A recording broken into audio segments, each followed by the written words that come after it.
This is the Detroit Sports Podcast Network. What's going on, Detroit sports fans? Welcome to the Fan Reporter Show, made by fans, for fans, powered by the Detroit Sports Podcast Network. I'm Nick, and you know damn well I got the man, the myth, the legend, Andrew sitting right across from me with this week's topics. What's up, guys? On this week's episode, we're going to analyze the Pistons' post-All-Star break schedule and speculate on what Reggie Jackson's resurgence could mean for this team's playoff push. But first, let's recap a couple games, shall we? We shall. Yeah. We shall. I like that idea. You know, it's kind of become a theme. Well, we do every week. It's kind of become a theme to open up at each show. So, each episode. I like that idea. So, let's go ahead and do that. He seems so surprised by it. All right. So, there's only a couple of games from the last week before the All-Star break. The Pistons had the Wizards at home. They got that victory 121-112. Andre Drummond, 32 points, 17 boards, 4 steals on 12 of 19 shooting, 8 of 10 from the line. He's really been hitting those free throws lately as well. Blake Griffin, 31 points, 9 boards, 9 assists. Reggie Jackson, 16 points, 6 assists on 5 of 8 shooting, 4 of 4 from 3. Kennard played 30 minutes off the bench, contributed 15 points. He was 4 of 6 from 3. Wayne Ellington made his debut this game. Not so good. Not a great start for the man, Wayne Ellington, coming in to, take some shots. Yeah. Quite literally just take some shots for the Pistons. 2 points for him, 0 for 7 from the three-point line. Yeah, it wasn't pretty. But still result in the 4th straight victory for the Pistons. Washington was without John Wall. Obviously, they just traded away Otto Porter. But Bradley Beal really stepped it up for him, 32 points, 7 boards, 6 assists for Bradley Beal. And their newcomer, Bobby Portis, 24 points off the bench. I mean, he's looking like he's going to be a nice addition to this Wizards team. Oh, absolutely. I mean, Bobby Portis is a guy who, in spurts, and a lot of for the Bulls is pretty damn good, actually. Yeah. I mean, he's shown an ability to be an effective playmaker, an effective, inside presence, as well as a defensive mainstay that can make some things happen and slow the other team's offensive onslaught down. So, I mean, given the opportunity with this Wizards team, he may, kind of stand out a little bit as they've sort of, in a way, dumped the roster. I mean, one of them was forced, granted, the John Wall situation. Yeah. But, I mean, they've got Bradley Beal and him left now because of that trade. But, no, I've always liked Bobby Portis. I've always thought he was a very fine player, so I think he's going to be a pretty good, good addition. In his first game for that squad, he put up 30 points, and then he got a double-double, a nice game, and then this game with 24 points. Right. So now, is he an expiring contract? That I'm not sure. I mean, he was drafted in 2015, so I'd assume his rookie deal would be expiring this year. Yeah. This year or next year. Well, I can actually get that information for you here. Give me just 1 second. But my guess is it would have been, a deal to dump some money off. No, he actually has one. He has a team option. The Porter deal, that was a salary dump. They were trying to get out of Porter's contract. That was absolutely a salary dump. They do have they hold a club option on him for next season at $3.6 million with a cap hit of $7.5 million. Okay, that's quite a large cap hit for a club option. Wow. But the Washington's clear weakness right now is down low, and the Pistons really, really took advantage of that. Evidenced by Blake Griffin on Drummond's numbers. I mean, they combined for 63 points and 26 rebounds. Oh, absolutely. And Blake Griffin shot 4 of 10 from outside, which isn't bad. It's solid numbers from outside. I'll take that. And also, he did most of his work down low. Yes, the two of them really controlled the glass as well. I mean, Drummond grabbed 4 offensive boards. Griffin grabbed 2 himself. So, but on top of that, I mean, they combined for 26 boards between the two of them, which is really, really good. So they definitely controlled the glass. But yes, they did most of the work down low. Very, solid, efficient shooting numbers inside on that night. So definitely happy with that. One thing I was really happy with though, Drummond, 8 of 10 from the line. Yeah, so I was saying he's been shooting his free throws a far cry from what we saw 2 years ago. He's been shooting. He had that major turnaround last year, and then he's kind of kept it. Right. He hasn't been shooting on the year as a whole. He hasn't been shooting as good as last year, but lately he has been. How about Jabari Parker's solid game? No points. But one thing that I did find kind of curious, though, is lately we've seen Dwayne Casey really try to give some of his primary rotation guys his starters a little bit more rest than usual. And in this game, that really wasn't the case, at least for Drummond and Griffin themselves. I mean, Blake played 40 minutes and Drummond played 36 himself, so they got no break in that game. Yeah. They were in it for as much as Dwayne Casey could get out of them, putting in a very effective and efficient and solid minutes for him. I mean, Drummond in his time was a plus 14, which was second among starters. Langston Galloway was the only one better. It seemed like the bench was, at least the top end of the bench was pretty effective as well. I mean, Thon Maker putting in a plus 15 in only 14 minutes of work, that's real good. And speaking of Thon Maker, I mean, he's quickly become a fan favorite, especially after this. Oh, game. Absolutely. I mean, we love our tall, skinny players here in Detroit. I mean, we love Boban. I mean, Pistons Twitter went crazy over that Bobby Portis block, the Thon Maker's block on Bobby Portis. But everybody loves Boban. Yeah, and then after he took that hit to the mouth and just like sitting on the bench like a bleeding mouth, just all calm, cool, and collected. He's like everyone's talking about now how he kind of embodies that Detroit blue collar grinding mentality, which is kind of what he needed when he came, when he was having issues in Milwaukee, and what he needed to do when he came here was really embrace a new mentality, a new city's, the essence of what makes Detroit the city that it is. He really needed to embrace that to fully immerse himself into a change of scenery. Yeah. And that it seems like what he's doing. It's something that he can that'll allow him to have the fans behind him, the coaching staff behind him, the front office behind him, and that's the best way for him to get the opportunity that he needs to really get the full feel for that change of scenery and make the most out of his career here in the NBA and in Detroit. So definitely excited about that and looking forward to seeing more of that as hopefully his minutes ramp up, because I mean we got to see him flash his range in this game. I mean, he only took 1 3, but he made it. So we saw his ability to step out beyond the arc, which is nice to see. And I do want to see more of it. He took he took 3 shots, he made 2 of them. So it's a solid showing from a guy who's really just starting to insert himself into this lineup. And in the Celtics game that we will talk about in a second here, his minutes ramped up. He got close to 20 minutes that game. Yes. Part of that was because Drummond was in foul trouble. But real quick, I do want to point out a quote from Dwayne Casey regarding Thon Maker. Before you do that, one thing about the rotation that we did not see, no Jose Calderon. He didn't have a DNP, but he registered a total of 0 minutes. Yep. So that kind of tells you we're ready to stop playing him, hopefully. He obviously hasn't been effective. He's not a part of this team in terms of what they need to do to win, obviously. So Dwayne Casey really leaned on guys like Wayne Ellington, Ish Smith, and Luke Kennard in those rotation-type minutes. Lean on Wayne Ellington in heavy quotes. Yes. Well, he gave him the opportunity. He gave him an opportunity. Yeah, obviously getting the green light to shoot 7 threes. Yes, and I'm glad. And you know what? I was actually very happy that he didn't take away that green light to shoot. No matter the struggle, you always want. Yes, shooters got to shoot, and you always want to give a guy who's in a new environment. The rim's a little bit different. All right, every rim's got a different feel. Every backboard's got a different feel. I know it's total BS, but it's true. So you got to give them an opportunity to understand. It's not as noticeable as in MLB, for example. Right. But you got to give them an opportunity to just kind of get the feel for the way things are on the floor and get a feel for the shot there. The lighting's different, for God's sakes. I mean, everything. One rim's Comerica Park, one rim's a Green Giant. Right. But yes, you know what I'm saying, though, where he's got to get a feel of the air to really get his shot going, because that is, important for good shooters and big-time shooters like Wayne Ellington. Yeah. So I was glad that he allowed him to keep the green light on, as opposed to saying, all right, you're 0-4 from 3, 0-5 from 3, let's pass the ball. I like that he allowed him to keep shooting. But really quick, let me give you this quote from Dwayne Casey about Thon Maker, and this is courtesy of Rod Beard. And this kind of goes in hand with what I was saying, how he's kind of adapted this blue-collar mentality that Detroit's been known for. Hasn't seen in a while, but it's been known for it.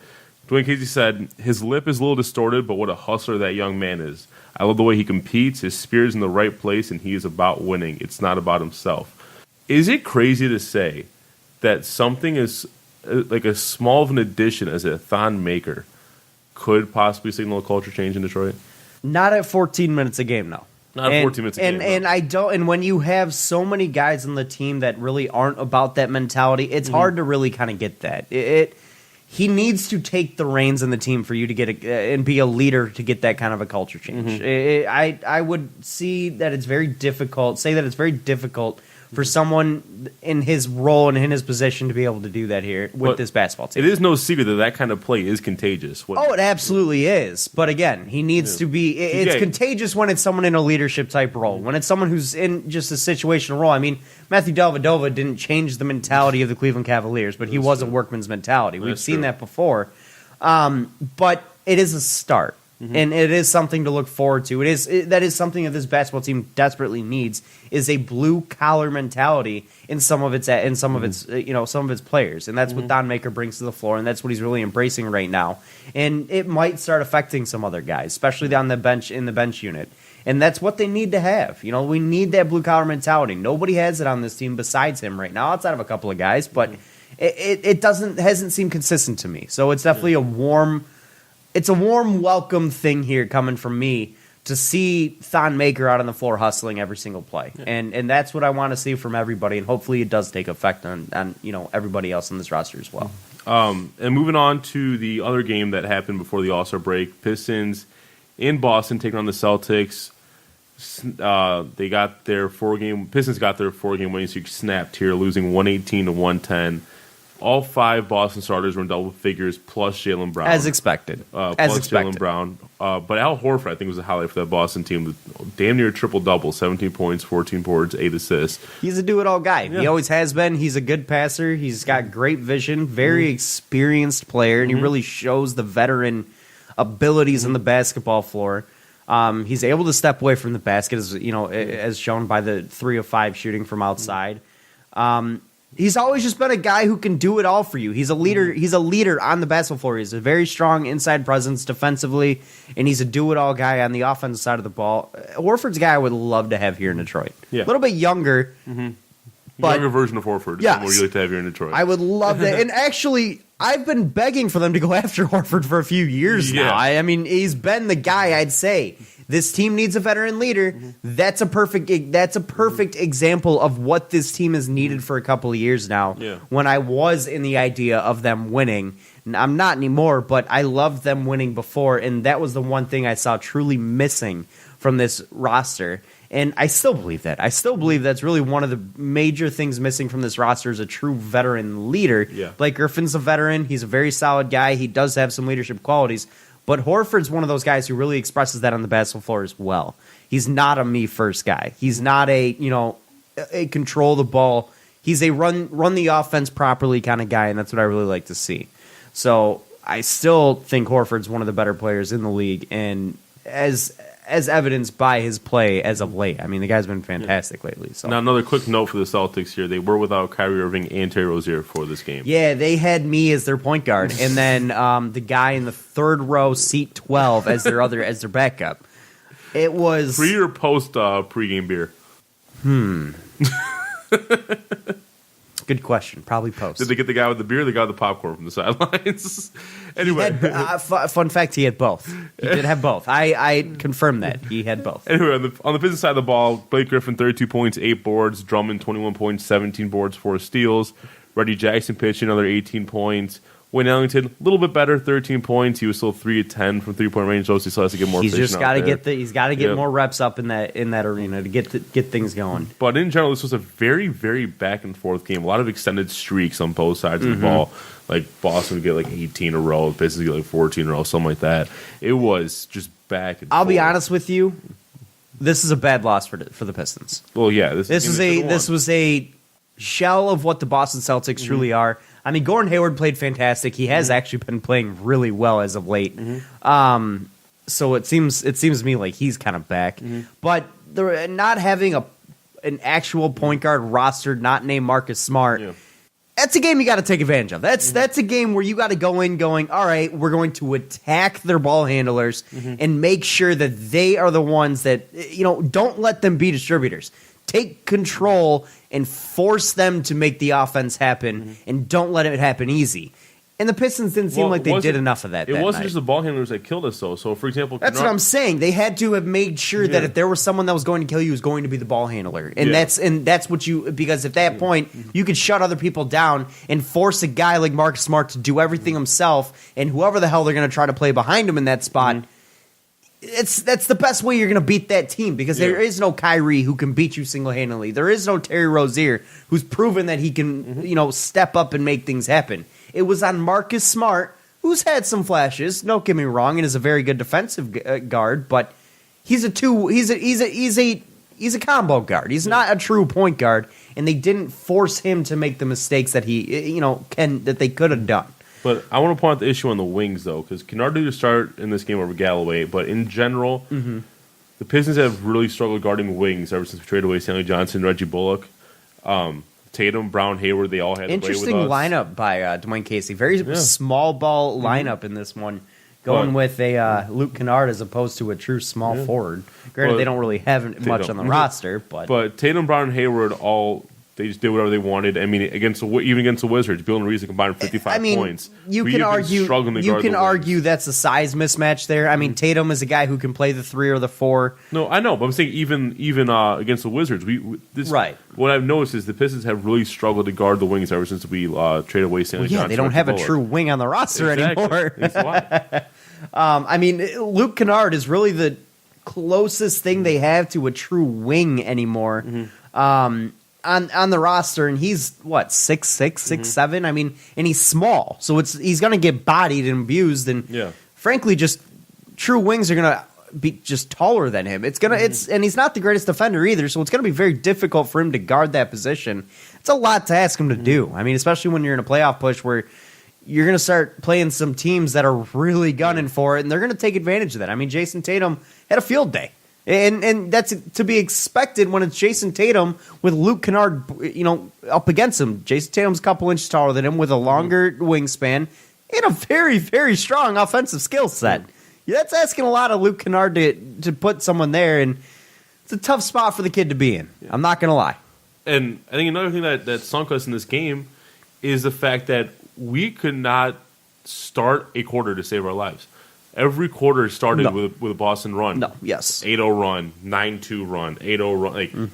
It kept going every single quarter. So when you find yourself behind going into the quarter every single time, that kills you. But one bright light, again, Don Maker. Continue to show aggressiveness and intensity, and I like that. Yes, he did. Especially on the defensive end. Defensive end only. Offensive end, he struggled big time. 1 of 7 shooting, 0 of 5 from 3, so we didn't really get to see him extend that reach. We saw a willingness to, which is nice. Confidence. Yes, but we did not see the shots fall, which that happens every now and then. Wayne Ellington came out and put up some points off the bench, granted in any inefficient manner, only 30% from outside on 10 shots, but either way, we saw a willingness and a green light coming from Wayne Ellington off the bench. It's kind of what I've seen. It's kind of what I asked for when we traded for him, is a guy who's got the green light off the bench, able to come in and be a scorer in that second unit, which is something that they severely lacked before we brought him in. So I'm glad to be seeing that. I know the shots are going to eventually start to fall, so I'm glad that Dwayne Casey is still continuing to give him the green light despite the struggle shooting. He's just got to get into a rhythm. But, the starters performed fairly well. I mean, Bruce Brown was the only one in the negative plus minus. Everybody else was in the positive. So the starting unit really kind of was effective for the Pistons in this one against the Celtics. Granted, Horford, Tatum, both of them were in the positives as well. Horford with a monstrous plus 26 and Tatum with a plus 13. Yeah, you couldn't really stop anybody. But the rest of the starters, though, I mean, Marcus Morris, minus 13. Gordon Hayward, only a plus 2. Marcus Smart, minus 5. That was a guy that I said they need to attack and slow down. But it was the bench unit. Semi Ojulije, plus 19 in 19 minutes off the bench. That's a guy that they really obviously had some problems with. He's a good defensive player for them as well. Daniel Tice, he was a minus 16, sorry. But Jaylen Brown had some solid minutes and a plus 17 as well. Plus 7 boards. Is it Tice, Teus, Theus? Tice, I don't know. I have no idea. But that name could be pronounced so many different ways. It really could. But not a great showing from the Pistons. This was kind of a disappointment game for me just because of the advantages they had going into it. They just got abused by... I mean, that goes to show how good Boston really is, though, is they have other ways to beat you than with one of the best shooters and ball handlers in the league in Kyrie. Excuse me. And one of the better backup point guards in the league as well in Scary Terry. So... Just a little bit disappointing for me right there. I know Boston's a good team, but that's a game you got to have if you're trying to push for the playoffs. And they need to start playing like they're trying to push for the playoffs right now, too. So, speaking of pushing for the playoffs, that brings us to our next topic here. With us right now, just coming towards the end of the All-Star break. yes. We have about... Did you watch any of the All-Star break? No, I was in Vegas. I didn't get to... I didn't get to watch anything. But I did. Dunk contest, one of the boringest dunk contests I've ever watched. Ooh. There was some good dunks, a lot of misses. And you can't have that to have a good dunk contest. I saw that John Collins Shaq dunk. That was... It was Hamidou Diallo. Hamidou Diallo. Yeah, Hamidou Diallo. That was probably the best dunk of the night. John Collins is the one who tried to jump over an airplane and failed completely. Yes. Was that John Collins? He broke the airplane. I think that was John Collins. That was John Collins. Man's just too tall. He broke the airplane. You can't try to jump over things when you're that tall because your body just reaches so far. But yeah, so we have most teams have about 25 games, anywhere between 23 and 25 games left in their schedule. Could you imagine if it was a Kia and he broke the window? Pistons themselves will have 26 games left in the schedule.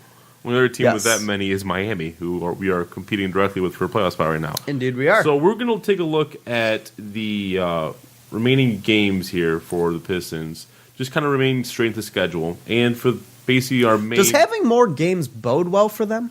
If you have a harder schedule, no. If you have an easier schedule, I'd say yes. See, I'm not entirely sure I buy the strength of schedule. I think the Pistons schedule is a little bit harder than the numbers say, and I think some of the teams top. This is purely based off win records. No, I know, but some of the teams up top, some of those tougher games may not end up being as tough as the year goes on. Yeah, because a lot of those teams up top, let's look at Miami's schedule for instance. The Warriors, that game. They may be in a position where they may rest a guy or two on that night, or the Thunder, or the Bucks and Raptors. That's intense speculations. They may rest somebody that night. I mean, games at the end of the year when you're in that last final 20, it happens every single night. That's not really. They also have a game against the They Warriors. do. They have a game against Denver. They do.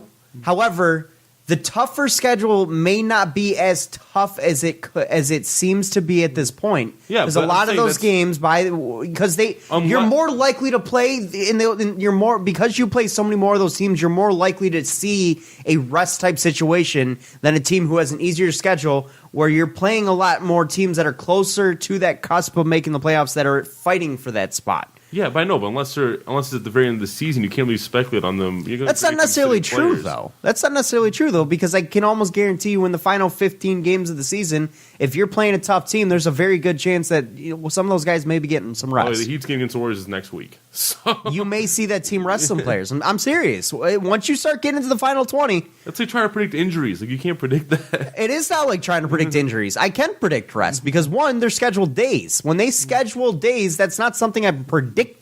That's something that's there, and it's in the schedule. Yeah. And also... Do you have access to that? Sometimes we do, sometimes we don't. All I'm saying is rest days are going to happen. It's not like... I'm not saying that... It's not like an injury where I think someone could get injured next night. I'm saying someone will be getting a rest day. It's guaranteed. And plus, it's not like you can only speculate that for Miami. You can speculate that for all 30 teams. You're more likely to see that situation when you have a tougher schedule at the end of the year because of the teams you're playing. When you're playing teams with a better record, they're more likely to rest players, yes, than a team who does not have a better record. So you're saying the strength of schedule that you would normally look at should be flipped? Could. In certain situations, have some games that could fall down, that could force them to fall down the strength schedule. Yes, that is what I'm saying. I'm not saying it should be flip-flop because they're not going to face someone who's resting every night, but there are games that are harder on their schedule that will likely not be as hard when they get to them.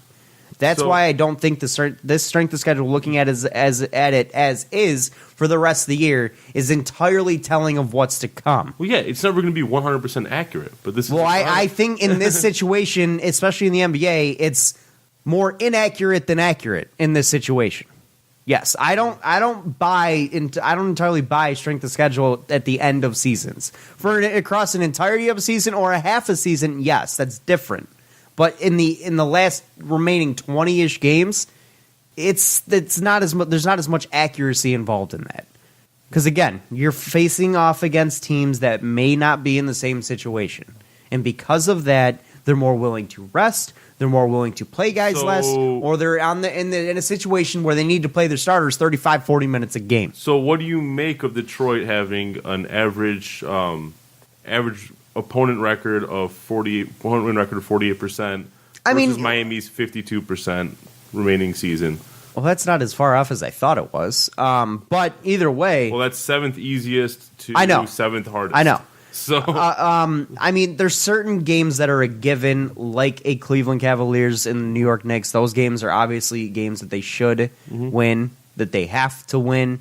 But I mean, games against teams like, in the middle of the road is where I'm talking about. We probably have more games against teams in the middle of the road than they do. That's the games that I worry about for the Pistons, because some of those teams are not better, or they're not better than. Before we get too deep into this, just to lay the groundwork, Pistons are currently sitting at 8th seed at the time of this recording with a 26-30 record. 7th seed is Charlotte with a 27-30 record.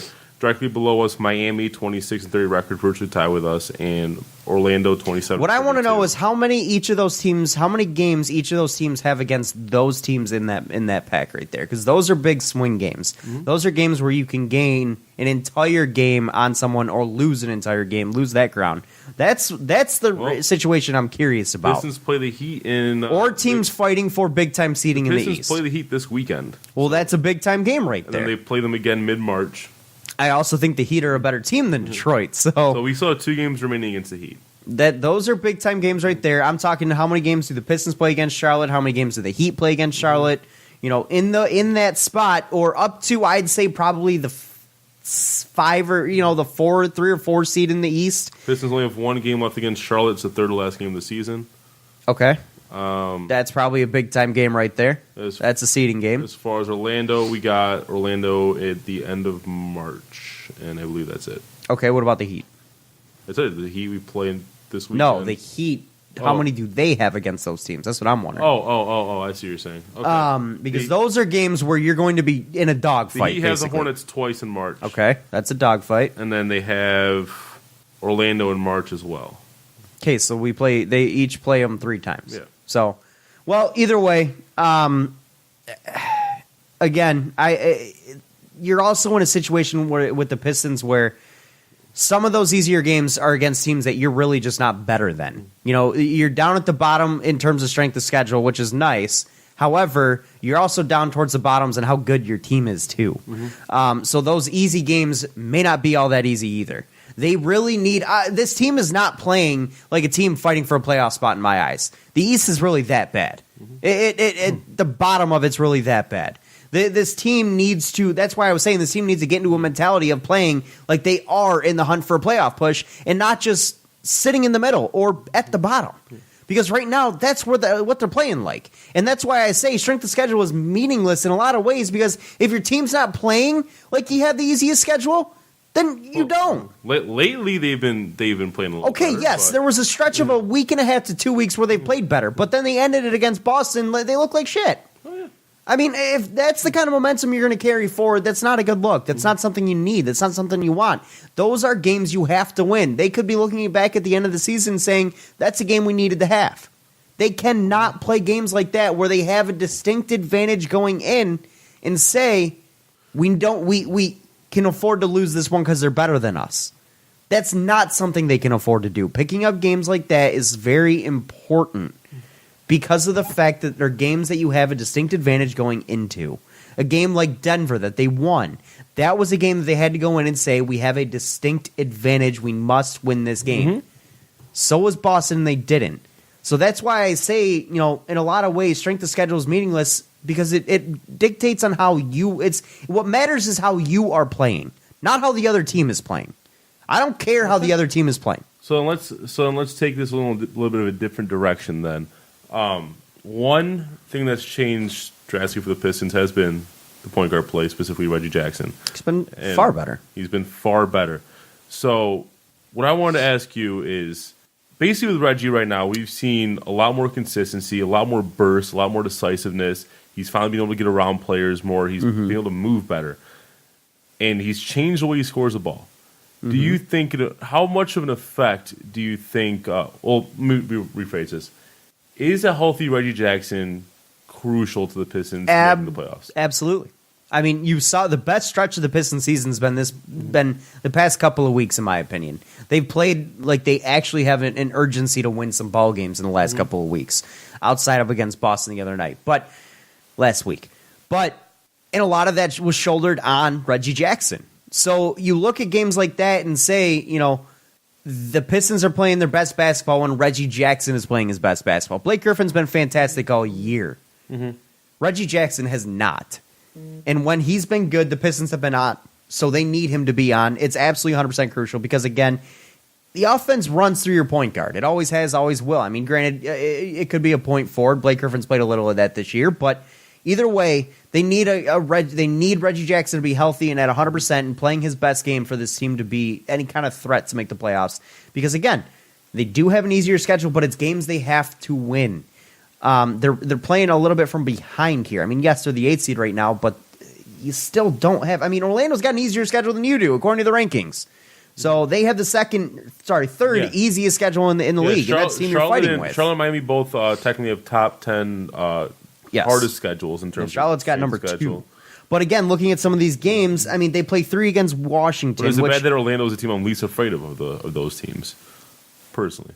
Yes, I would be just too. On paper. However, again, looking at some of the games that these teams are playing against, some of the teams that they play against are teams that have unloaded their roster entirely.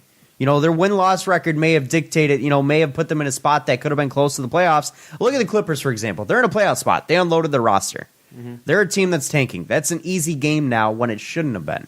So a team that may have been on the harder ranking of schedule games. However, now it's not. There's teams like that in the East as well, and Washington you could argue is one of them. Granted, they're not very good to begin with, but those are games I look at that are kind of swing games now that were looked at once before as hard, but not anymore. Well, we wouldn't swing it that hard because you'd have won any game against the Clippers. Right, but I know. But that's what I'm saying, though, is you can't just dictate strength of schedule based on win-loss record of your opponent because a lot of those teams look very different now. I mean, Dallas looks very different now. So does Washington. But, and I mean, Indiana is a different team now. Are they as good as what the record dictates now? Dallas went from bad to worse. Yes, but look at Indiana. So did Washington. But look at Indiana. That's a team that went from really, really good to now. I don't think they're even a top 5 team in the East anymore based on how, what the roster record says. they are, though. They are. But a lot of that was with Victor Oladipo. Still 30-20. Yes, and a lot of that was with Victor Oladipo. I expect them we both said last week that we expect that team to fall out. That's not as tough of a game anymore. I've been expecting them to fall out. They haven't yet. That's the problem. But that's kind of what I'm saying, though, is those games against teams like that may not actually be as hard anymore. Yeah. Granted, the Pistons have 2 games against them. So, but either way, and frankly, if the Pistons are going to have any hope of winning a playoff series, that's the team they need to face in the first round. Yeah, because that team is one that they're more closely related to, which is going to probably force them to be a 6 or a 5 seed to even have a shot to play them. I don't see us getting a 5 seed because I don't see us catching Indiana. I don't either. The best I can see us doing is Brooklyn at the 6 seed, who's 30-29 right now. So they have, I think, like 3 games on us. Yes. And you would have to hope that they hold on to that 3 seed to get there. But Brooklyn has the 3rd hardest. Yes. The schedule remaining. So, again, there's a lot of factors that play into how hard your games really are. So like I said, I don't really enjoy looking at strength of schedule just because of that. It is something to look at, and it does give you kind of a building block to go off of, but there's a lot more to what actually dictates how hard your schedule is than just looking at the win-loss record of the other team. But back to the play of Reggie Jackson here. Vince Nell's put out an article on Detroit Free Press kind of highlighting this as well. And he points something out that I actually did not know. And it's about Dwayne Casey. And it's kind of endeared me a little bit more to Dwayne Casey because I kind of like what he's doing here. He says, unlike former coach Stan Van Gundy, Dwayne Casey does not call many plays. He prefers a free-flowing style that isn't predictable. And Jackson's recent numbers have now backed Casey's decision on that because his usage percentage has been his lowest since 2014-2015, 23%. But during this 10-game uptick, he's played some of the best basketball we've seen. So it just shows that he's been taking advantage of opportunities and being able to make smart decisions. It helps to have another guy. It helps to have another guy on the basketball floor that can distract some of the defensive play. or some of the guys on defense away from you. I mean, he hasn't really had that here in Detroit because Andre Drummond's not going to really pull anybody away. Luke Kennard's not going to pull anybody away. And now that he's got Blake Griffin here and he's really starting to hit his stride, he's able to be more efficient. And that's something that's really, in my opinion, helped his game a lot because some of the pressure comes off of him. Before he was the biggest threat on offense, now he's not. So it is helpful. It is definitely helpful. But another key difference here is we know Van Gundy used to love to utilize a pick and roll with Reggie Jackson. Apparently, Casey has encouraged Reggie Jackson to attack the paint more and specifically just outside the crease area. Basically, as close as you can get while still trying to draw a charge. And also, quick quote from Dwayne Casey. Dwayne Casey himself has been saying Reggie Jackson's been more efficient and smarter with the ball. We're running the same plays, same exact plays, same set, same situation, same philosophy. He's just doing a much better job these last 2-3 weeks of making decisions offensively and defensively. So my question to you is, and Reggie Jackson himself said, I feel good. I feel like I'm in a good groove. I feel a little more explosive. So I'm just blessed. Thank God for my health. And I'm just trying to get better each and every day. And even Arnie Kander came out and said that he's not surprised that it took Reggie Jackson this long to finally look healthy on the floor with the kind of recovery that he was undergoing. So how much do you think health has to do with this? How much do you think it's Dwayne Casey's game planning? Because if it is Jackson finally getting healthy, do you think this is actually sustainable then? That's sure convenient. It would kind of surprise me that after the wear and tear of 3/4 of a season, that he's just now getting healthy. That's what kind of surprises me a little bit about that. Like Arnie Kander said, he expected like this time frame. Like he expected Reggie Jackson to start getting healthy. Yeah, but January, I don't see how wear and tear of a full NBA season. Well, remember, can really Casey lowered his usage down to yes, 22%. that I understand. Yeah. That is one thing that can help. I just don't see. Again, still though, you're still conditioning day in day out. You're still playing a game. Yes, the usage is lower, and that is something that can progress over time. I just find it oddly convenient that why now is he just healthy? Why not at the beginning of the year or after a certain break or something like that? But either way, if it is health, I'm not entirely sure I buy that it's health as the reason for this. I find it more of a game flow and a guy just really kind of hitting his stride. I mean, he mentally he's looked like he struggled over the last year and a half, and you can see that by evidence of what he's done on the court. He said himself, and again, this was in that article. He said, "I wanted to play better, but no, you couldn't. You knew that it was going to take a while. I haven't really played consistent basketball for 2 years. I knew it was going to take some time. So there was a mental thing with him, and too. that's what more of what I think it was. Do things, he just can't physically do it, and then by the time if you are saying that he should have been healthy, it could have been a thing where he did maybe a mental block. Yeah, it's just a mental block where he hasn't been able to do these things for 2 years, and now he's finally able to do. He has to get used to trying to do these things again. But there's a lot of factors that are probably involved in it. Do I think the knee is finally starting to feel good to him? Yeah, that's probably a part of it. I mean, not having as high of a usage on the offensive end of the floor can really kind of help you a little bit there. Yeah. But also the fact that you have someone that trusts you to do certain things can give you a certain confidence boost that he hasn't had in years past. I mean, we all know damn well that Sam Van Gundy he was tough on Reggie Jackson. He was very tough on Reggie Jackson, and that may have affected the confidence level a little bit. And now we have Dwayne Casey here who's tough on him, but is also willing to put some trust in him to make some things happen himself or make things happen for this team, along with the fact that he's got guys to help him out, too. He's got a guy that can help him out, and that can give you a certain confidence boost as well. And that can help with the mental aspect of things. And in general, his play has helped his teammates out. I mean, look at Drummond. Ever since Reggie Jackson these past 2 weeks has been on this uptick, we've seen stellar play from Andre Drummond, the best he's played all season. So absolutely, it's something that spreads. So that's all I want. Not asking Drummond to be a number one or number two guy has really kind of helped his game for sure. That's all I want to know. Do you think Reggie can sustain this throughout the entire season? Because I think that is crucial to the Pistons making this playoff push. I find his level of play more sustainable. I have more confidence in him than I do Drummond moving forward.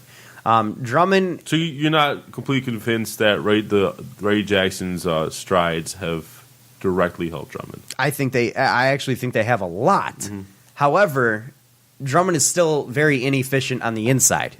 He always has been. He's not a good finisher down low. Has gone up. It has, But I also think that's a little bit of a hot stride for him. We weren't talking a health situation with him. We weren't talking a mental block situation with him. We're talking about one of those three factors for him. But you could always talk about Reggie Jackson creating opportunities for Drummond down low. Yes. However, that's one of three possible scenarios, and that's less likely. You're less likely to be able to pinpoint it to one thing and have that be this, solve of all problems. What I'm trying to get at. When it comes to Drummond, you're going to see the jury's out on this guy. We know he's an inefficient scorer down low. We know he's not the best finisher. That's going to continue. That's something that is just part of who he is as a basketball player, and that's not something we can expect to really change. And that's going to be something we're going to be frustrated by as long as this guy's here. Reggie Jackson, in the other case, it's a multitude of things that have helped him to get him to where he is now. And that's why I say it's more sustainable for him, because if we fix two of them, he's going to be better than he was. If we fix one of them, he's still going to be better. And one of those things isn't directly related to a guy who struggled in the past.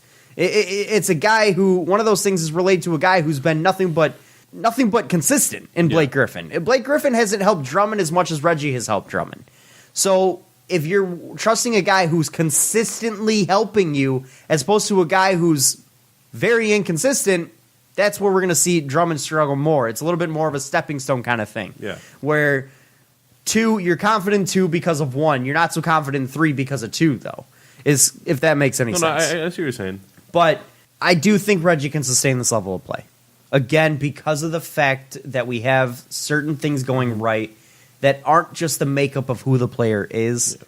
I mean, his knee is not, his bad knee isn't a makeup of who he is. His mental block isn't a makeup of who he is. He's always been a confident guy. Because of that, he's able to sustain this.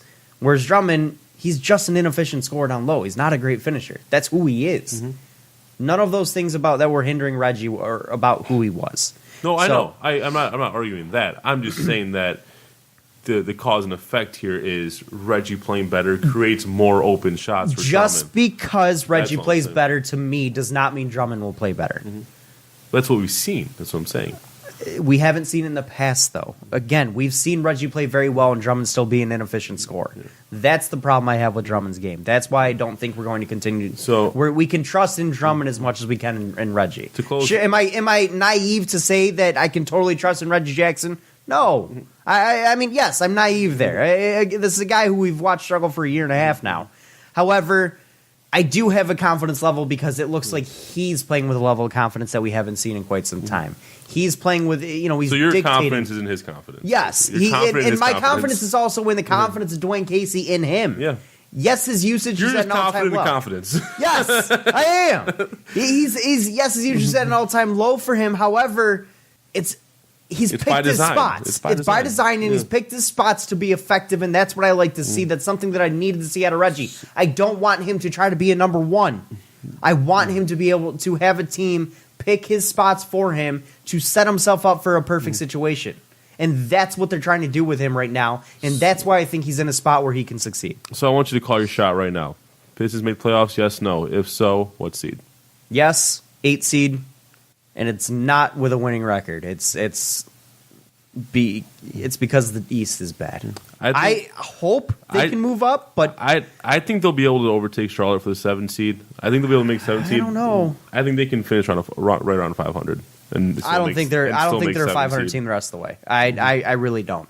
I think they're a maybe to be a 500 team, they got to be well above 500, and I don't think they're going to be the rest of the way. What are they at? 3 games below 500 right now. 3 games below 500. Yeah, you got to be 3 games above 500. I don't think the team's good enough to do that. I don't care what your strength schedule says. I don't think you're good enough to do that. I think you're a team that can 15 and 12. I don't think they can do that. I mean, I'm reading all over. I've been reading a lot of looking at of a lot of articles looking at their strength of schedule, and a lot of them say that. The strength schedule says that this is an easy strength of schedule. However, looking at these games, I don't see this team hitting 13 wins. I don't see this team getting 12 wins the rest of the way. I see them getting 10, 11, 12, maybe. And that's what I look at for. That's what I look at for them. Either way, the 7th and 8th seed currently are both below 500. I know that includes the Pistons. So it's not unreasonable to say a team below 500 can make the 7th seed in the East. Oh, God, no.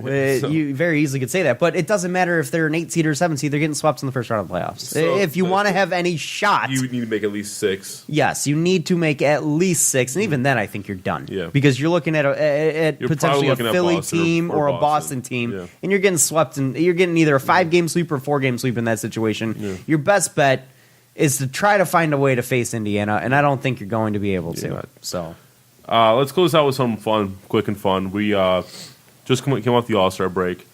We have Blake Griffin in the All-Star game. He played pretty well. 7 points. I want to know. You know what that tells me, though? I want to know what your favorite Pistons All-Star memories are.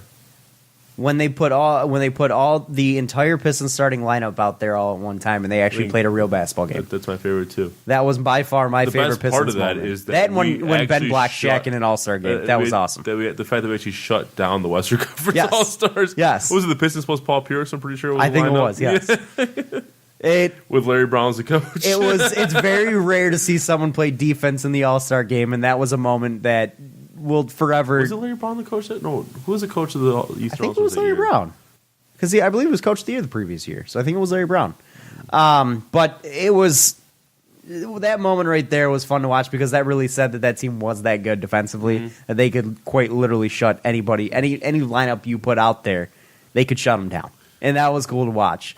But going back to this week's All-Star game, Blake Griffin scoring 7 points. He played well in his minutes, but him putting up 7 points. But then you look at guys like Giannis who put up, 30-something? And Kevin Durant who put up, 30-something? I mean, Steph only put up 18. But looking at guys like that, at guys that are putting up 30, 25, 20, 35, 40 almost, and then you look at Blake Griffin put up 7, that just tells me that the Pistons lack a true number 1. And yes, that's true for a lot of the league. Look at the teams that those guys are on and look at their records. Those teams that have true number 1s, Milwaukee, top of the East. The Warriors, top of the West. That's one thing that we've said the Pistons lack so badly. Because I don't think Blake Griffin is a true number 1. And that was evidenced by what we saw in the All-Star game. Yeah. It's until the Pistons do get a true number 1, it's tough to say that they could ever win anything in this league. Because you see what is going on in the All-Star games on who really truly dominates the game and who doesn't. And those teams that are truly those teams that have those players that dominate the game are the ones that win everything. Yeah. So it was nice to see Blake in the All-Star game, but he didn't even look like he truly belonged half the time because, again, 38 points for some players, 36. Well, he was playing off the bench. He was not. He wasn't a Players starter. off the bench still played pretty well. I mean, it was a little bit of a humbling moment to see that. That's all. It showed how much better some of those guys are than what we have Start here in talking Detroit. about bad memories. Start talking about good ones. That's all I'm saying. I think my favorite is the Pistons. All Absolutely. 4 Pistons in the All-Star game. But one I always look fondly upon too was back when they used to have the shooting stars competition. We used to always try out that lineup of Chauncey Billups, Swin Cash, Bill Laimbeer, and I think that team took it a couple times. I remember we won it one time with Aaron Aflalo playing instead of Chauncey. But it used to always be us, the Spurs, the Bulls. I think used to always compete in that. That used to be a fun competition. I used to love the I wish they'd bring it back. I mean, the celebrity game, the celebrities were kind of B-list. I wasn't too impressed Well, they've with always that. had the celebrity game. I know, There's but that. if you want to, the skills competition was I terrible. mean, you can't deny Brad Williams in the celebrity game was amazing. That was awesome. I love Brad Williams, and that was an awesome moment. But You see him the skills boxing, competition trying needs to go box away. out for the I'm sorry. rebound. The skills competition needs to go away. Yes, it was awesome to see someone win it with a half-court shot. I mean, that was sweet. But, it's a bad event. It needs to go away. It's honestly boring. Yeah. And the fact that they don't even have to complete the pass is what bothers me. Trae Young continued on in the tournament even though he didn't complete the pass. If you miss 3 times, you just go. It defeats the purpose. I know. And he won because I of that. remember back in the day He watching. beat De'Aaron Fox because of that. I remember back in the day just watching people really struggle on that chest pass, just can't get it in. Well, Trae Young struggled. He missed and they 3 get stuck. times. The guy's done by the time their time goes to 52 apparently now if seconds. you miss 3 times, you just go. Yeah. It's stupid. Do you prefer how they do it now, where it's head to head, where they compete. It adds an excitement element, but again, it's a bad event that needs to go away. It's not fun. I wish they would bring back the Shooting Stars competition. But I think my worst Pistons also memories is Chauncey Billups getting a 9 in the dunk contest in the 3-point contest. Hey, Dirk hit the over. Yeah, he did. I was fairly surprised by getting that. a 9 in that 3-point contest, and then Drummond. I mean, Drummond had some nice dunks, but he wasn't. He definitely overshadowed by the Zach LaVine and Aaron Gordon show. Well, Drummond had some dunks that were worth like a 43 to 47. Drummond wasn't exactly embarrassing. It's just I thought he was embarrassing. I didn't think so. I thought he was. I was definitely not impressed with him in the dunk contest. I felt like he just Steve didn't. Nash out for that soccer alley. I thought, well, that was more of Steve Nash than Drummond. Yeah. Drummond just had to catch it and dunk it. Steve Nash did the rainbow. But I was just not impressed. I felt like he didn't belong in the dunk contest. He just looks funny dunking like that because he's so big. But you know what I would have gone nuts if he did? Brought out Will Bynum for his dunk. oh god, It would have been amazing. there's a fun name. But yeah, no, I definitely my favorite All-Star weekend memory of the Pistons is that time they trotted out the primary four to shut down the West, and they did. That was awesome. That's a moment to laugh at. Yeah. But either way, that is going to be it. Unless you have anything else to add. That's everything. No, that's it. All right. Thank you guys for listening. We hope you enjoyed it. As we start moving on with the NBA season, we're going to start talking playoff implications, things like that. We're going to start breaking down some of the games a little bit more. How many games do the Pistons have this week? I know they don't play until Thursday. Only 2 games. 2 games, yeah. So not much to recap next week, but there's a lot to look forward to there. Yeah. But again, as we get closer to the draft as well, we're obviously going to be talking about some Lions draft coverage as well and free agency coverage too. So a lot coming forward. Going to be a busy podcast and some busy episodes when we're trying to implement 2 topics. But it'll be fun. It'll be fun. So we hope you guys enjoyed it. Hit us, follow us on Twitter at Real Fan Report. Also follow at Detroit Podcast and check out all the other shows on there. They got a good slate of shows. So we thank you guys again. Hope you enjoyed it. Watch our live show. If you want to see us live, www.twitch.tv/TheFanReport. 8 p.m. Eastern. 8 p.m. Eastern every Monday and Thursday. So definitely check that out. And you can see us in our antics live. Yep. We're pretty entertaining. I like to think so, at least. But anyways, guys, thank you so much for listening. We hope you enjoyed it, and we'll catch you guys next week. Peace. Have a good one, guys.